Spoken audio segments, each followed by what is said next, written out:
जय हिंद। नमस्कार साथियों, कैसे हैं आप सभी लोग। उम्मीद करते हैं कि आप सभी लोग अच्छे होंगे और आपकी तैयारी जो है बिल्कुल अच्छी तरीके से चल रही होगी। तो साथियों, आज की इस क्लास में जो है साथियों झारखंड जेईटी के एग्जाम के लिए साथियों टॉप मोस्ट इंपॉर्टेंट क्वेश्चन को देखने वाले हैं, जो कि साथियों आपके झारखंड जेईटी के एग्जाम के लिए काफी इंपॉर्टेंट है। तो आप इस क्लास को बिल्कुल अच्छी तरीके से लास्ट तक देखिएगा, क्योंकि साथियों आप लोग का जो पेपर है 29 मार्च के साथियों स्टार्ट है। और जिन भी साथियों का पेपर 29 मार्च को है, साथियों आप इस क्लास को अच्छे से देखिएगा। यहां से क्वेश्चन आपके 29 मार्च के एग्जाम में साथियों ये सभी क्वेश्चन आपको देखने को मिलेंगे। तो आप इस क्लास को अच्छे से देखिएगा और इस क्लास में दिए जाने वाले इन सभी क्वेश्चनों को आप अच्छे से जरूर याद कर लीजिएगा। तो चलिए क्लास को स्टार्ट करते हैं। उनसे पहले यदि आप इस चैनल पे पहली बार जुड़े हैं तो आप इस चैनल को सब्सक्राइब करके आप ऑल नोटिफिकेशन को ऑल पे दबा के जुड़ जाइए, जिससे कि जब भी कोई नई क्लास हो सबसे पहले क्लास का नोटिफिकेशन जो है आपके पास पहुंच सके।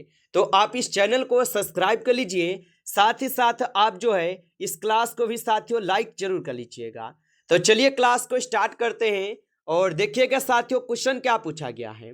साथियों क्वेश्चन पूछा गया है कि भारत में विश्वविद्यालय के समन्वय और मानकों के निर्धारण के लिए जो है कौन सा निकाय जिम्मेदार है। चलिए बताएंगे साथियों, ये सभी क्वेश्चन जो है काफी इंपॉर्टेंट और सिलेक्टेड क्वेश्चन है, जो कि 29 मार्च के एग्जाम में ये सभी क्वेश्चन देखने को मिलेगा। और बताएंगे कि भारत में विश्वविद्यालय के समन्वय और मानकों के निर्धारण के लिए कौन सा निकाय जिम्मेदार होगा। तो याद रख लीजिएगा, यहां पे इस क्वेश्चन का सही जवाब का होगा तो विश्वविद्यालय अनुदान आयोग हो जाएगा जिम्मेदार। ऑप्शन ए को यहां पे आप सही जवाब करेंगे। चलिए अगला क्वेश्चन देखिएगा। क्वेश्चन दिया गया है कि तकनीकी शिक्षा के नियमन हेतु भारत में मुख्य वैधानिक संस्था कौन है। चलिए बताइएगा आप कि तकनीकी शिक्षा के नियमन हेतु भारत में मुख्य वैधानिक संस्था कौन है। तो याद रख लीजिएगा, अखिल भारतीय तकनीकी शिक्षा परिषद होगा। ऑप्शन यहां पे 20 क्वेश्चन का सही जवाब होगा। चलिए अगला क्वेश्चन देखिएगा। क्वेश्चन दिया गया है कि भारत में उच्च शिक्षा संस्थानों की मान्यता और गुणवत्ता मूल्यांकन कौन करता है। चलिए बताइएगा कि भारत में उच्च शिक्षा संस्थानों की मान्यता और गुणवत्ता मूल्यांकन कौन करता है। तो याद रखेंगे साथियों, यहां पे करते हैं राष्ट्रीय मूल्यांकन एवं प्रत्यायन परिषद। ऑप्शन यहां पे सी इस क्वेश्चन का सही जवाब हो जाएंगे।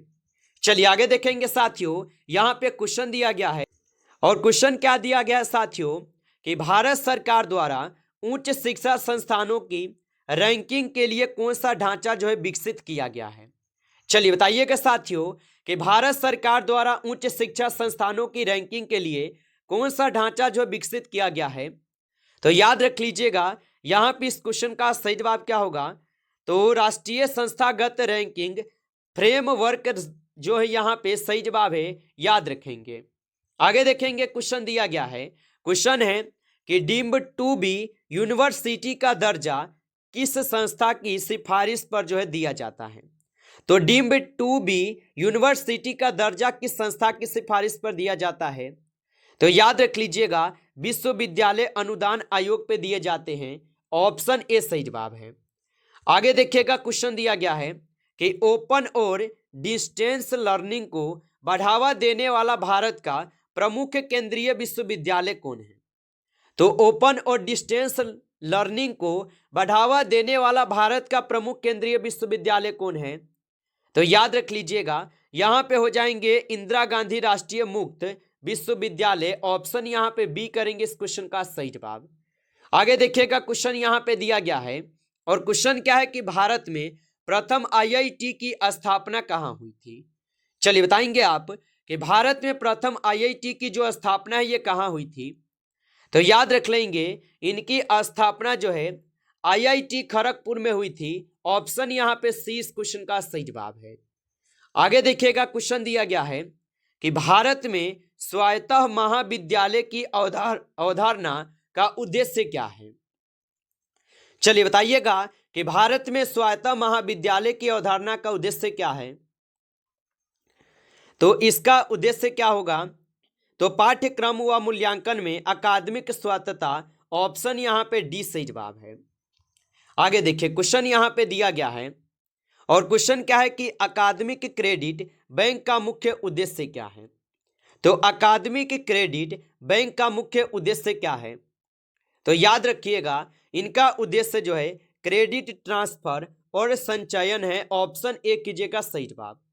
आगे देखिए क्वेश्चन यहाँ पे दिया गया है कि भारत में केंद्रीय विश्वविद्यालय किसके अधिनियम द्वारा जो है स्थापित होते हैं। तो भारत में केंद्रीय विश्वविद्यालय किसके अधिनियम द्वारा स्थापित होते हैं, तो ये स्थापित होते हैं संसद के अधिनियम द्वारा। ऑप्शन यहाँ पे बी कीजिएगा इस क्वेश्चन का आप सही जवाब। आगे देखिए क्वेश्चन यहाँ पे दिया गया है कि विकल्प आधारित ऋण प्रणाली का मुख्य उद्देश्य क्या है। तो विकल्प आधारित ऋण प्रणाली का मुख्य उद्देश्य क्या होगा, तो इसका उद्देश्य होता है लचीला पाठ्यक्रम चयन। ऑप्शन यहाँ पे सी सही जवाब है। आगे देखिए क्वेश्चन यहाँ पे दिया गया है कि भारत में राष्ट्रीय उच्चतर शिक्षा अभियान का यहाँ पे प्रमुख लक्ष्य क्या है। तो भारत में राष्ट्रीय उच्चतर शिक्षा अभियान का प्रमुख लक्ष्य क्या होगा, तो इसका प्रमुख लक्ष्य हो जाएंगे राज्य उच्च शिक्षा की गुणवत्ता सुधार। ऑप्शन डी सही जवाब है। अगला क्वेश्चन देखेंगे।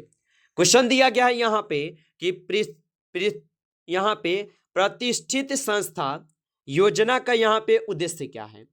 तो प्रतिष्ठित संस्था योजना का उद्देश्य क्या होगा, तो इसका उद्देश्य होता है कि यहाँ पे क्या, तो वैश्विक स्तर की संस्थाएं विकसित करना होगा। इसका उद्देश्य ऑप्शन ए सही जवाब है। आगे देखिए क्वेश्चन यहाँ पे है कि भारत में शिक्षक शिक्षा संस्थानों की मान्यता कौन करता है। चलिए बताइएगा। और आप अभी तक इस क्लास को जो है लाइक नहीं किए हैं तो आप इस क्लास को एक बार लाइक कर लेंगे। नए जुड़े हैं आप इस चैनल पे तो आप इस चैनल को भी सब्सक्राइब करके आप ऑल नोटिफिकेशन को ऑल पे दबा के जुड़ जाइएगा, जिससे कि जब भी कोई नई क्लास हो सबसे पहले क्लास का नोटिफिकेशन आपके पास जो है पहुंच सके। तो आप इस चैनल को सब्सक्राइब जरूर कर लीजिएगा और बताइएगा कि भारत में शिक्षक शिक्षा संस्थानों की मान्यता कौन करता है।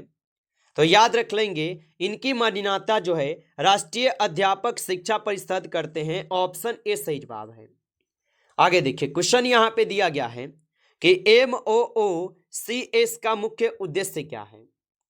तो MOOCS का मुख्य उद्देश्य क्या होगा, तो इसका उद्देश्य क्या हो जाएंगे, तो बड़े पैमानों पर ऑनलाइन पाठ्यक्रम। ऑप्शन यहाँ पे जो है सी इस क्वेश्चन का सही जवाब है। आगे देखिए क्वेश्चन यहाँ पे दिया गया है और क्वेश्चन है कि भारत में स्वयं प्लेटफॉर्म किसके लिए जो है विकसित किया गया है। तो भारत में स्वयं प्लेटफॉर्म किसके लिए विकसित किया गया है, तो ये विकसित किए गए हैं ऑनलाइन शिक्षा के लिए। ऑप्शन यहाँ पे डी करेंगे सही जवाब, ऑनलाइन शिक्षा के लिए।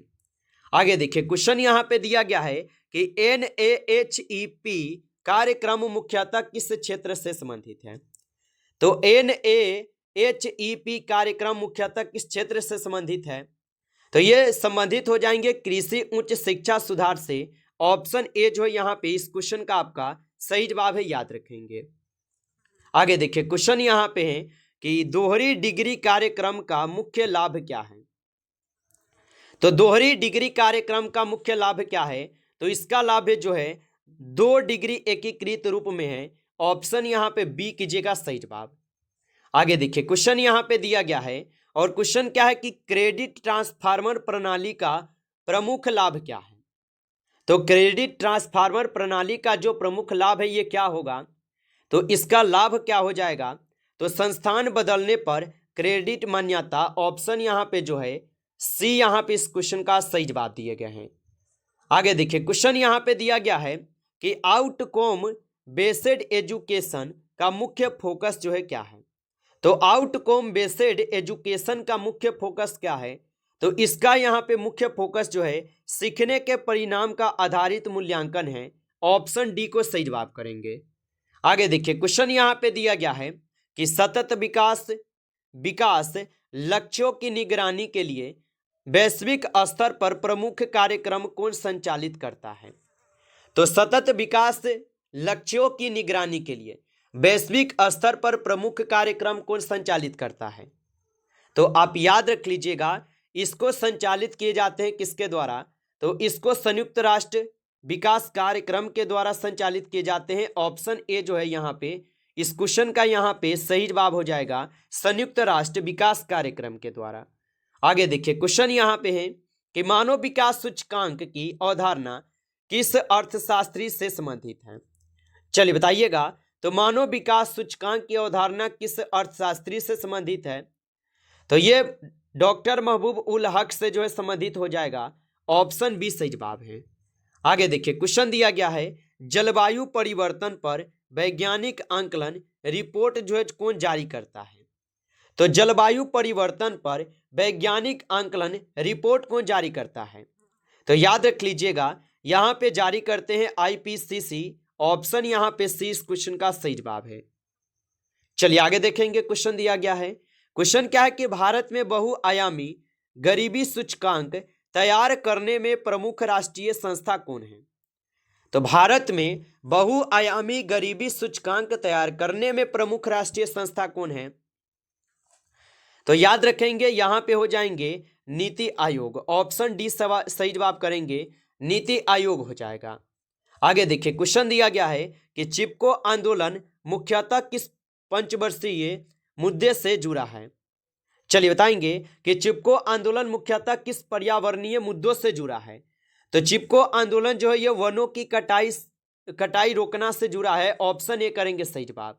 आगे देखिए क्वेश्चन यहाँ पे दिया गया है और क्वेश्चन क्या है कि कार्बन फुट प्रिंट का मुख्य अर्थ क्या है। चलिए बताइएगा कि कार्बन फुट प्रिंट का मुख्य अर्थ क्या है। तो कार्बन फुट प्रिंट का जो मुख्य अर्थ होगा इसका अर्थ हो जाएगा ग्रीन हाउस गैस उत्सर्जन की मात्रा। ऑप्शन यहाँ पे 20 क्वेश्चन का सही जवाब है। आगे देखिए क्वेश्चन यहाँ पे है जनसंख्या लाभांश किस स्थिति को दर्शाता है। तो जनसंख्या लाभांश किस स्थिति को दर्शाता है। तो ये कार्यशील आयु वर्ग की अधिकता को दर्शाते हैं। ऑप्शन सी सही जवाब है। आगे देखिए क्वेश्चन दिया गया है कि ब्लू इकोनॉमी का मुख्य फोकस क्या है। तो ब्लू इकोनॉमी का जो मुख्य फोकस होगा ये क्या होगा। तो ब्लू इकोनॉमी का मुख्य फोकस जो है समुद्री संस्थानों का सतत उपयोग होगा। ऑप्शन डी कीजिएगा इस क्वेश्चन का यहाँ पे सही जवाब। चलिए आगे देखिएगा क्वेश्चन दिया गया है और क्वेश्चन है कि पर्यावरण प्रभाव आंकलन का मुख्य उद्देश्य क्या है। तो पर्यावरण प्रभाव आंकलन का मुख्य उद्देश्य क्या होगा। तो इसका उद्देश्य होता क्या है। तो परियोजनाओं के पर्यावरणीय प्रभाव का मूल्यांकन। ऑप्शन ए यहाँ पे इस क्वेश्चन का जो है सही जवाब होगा। चलिए आगे देखिएगा क्वेश्चन दिया गया है। क्वेश्चन है कि ग्रीन जीडीपी किसे मापता है। बताइएगा कि ग्रीन जीडीपी किसे मापता है। तो ग्रीन जीडीपी जो है ये मापते हैं किसे। तो ये पर्यावरणीय लागत सहित आर्थिक विकास को जो है मापते हैं। ऑप्शन बी सही जवाब होगा। चलिए आगे देखिएगा क्वेश्चन दिया गया है कि ओजोन परत क्षरण मुख्यतः जो ये किस गैस से जुड़ा है। तो ओजोन परत क्षरण मुख्यतः किस गैस से जुड़ा है। तो ये जुड़े हुए हैं क्लोरोफ्लोरोकार्बन से। ऑप्शन यहाँ पे सी सही जवाब है, क्लोरोफ्लोरोकार्बन से जुड़ा हुआ है। चलिए आगे देखिएगा क्वेश्चन दिया गया है।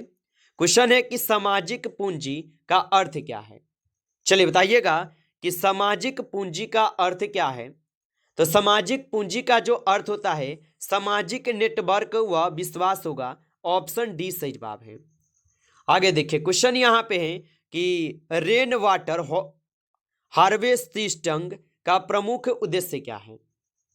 तो रेन वाटर हार्वेस्टिंग का प्रमुख उद्देश्य क्या है। तो इसका उद्देश्य वर्षा जल संग्रह है। ऑप्शन ए सही जवाब है। आगे देखिए क्वेश्चन यहाँ पे दिया गया है कि सतत कृषि की मुख्य विशेषता क्या है। तो सतत कृषि की मुख्य विशेषता क्या होगा।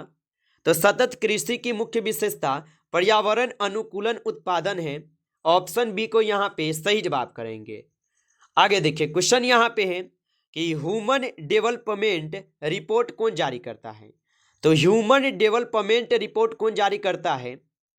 तो ये जारी किए जाते हैं किसके द्वारा। तो यूएनडीपी के द्वारा जो है ये जारी किए जाते हैं। ऑप्शन सी को सही जवाब करेंगे। नमस्कार साथियों, इस क्लास में आपके टॉप 35 क्वेश्चन थे जो कि काफ़ी इंपॉर्टेंट और सिलेक्टेड क्वेश्चन थे। साथियों यदि आपको क्लास अच्छा लगा हो तो आप इस क्लास को लाइक कर लीजिए। नए जुड़े हैं आप इस चैनल पे तो आप इस चैनल को भी सब्सक्राइब करके ऑल नोटिफिकेशन को आप ऑल पे दबा के जुड़ जाइए, जिससे कि जब भी कोई नई क्लास हो सबसे पहले जो है क्लास का नोटिफिकेशन आपके पास पहुंच सके।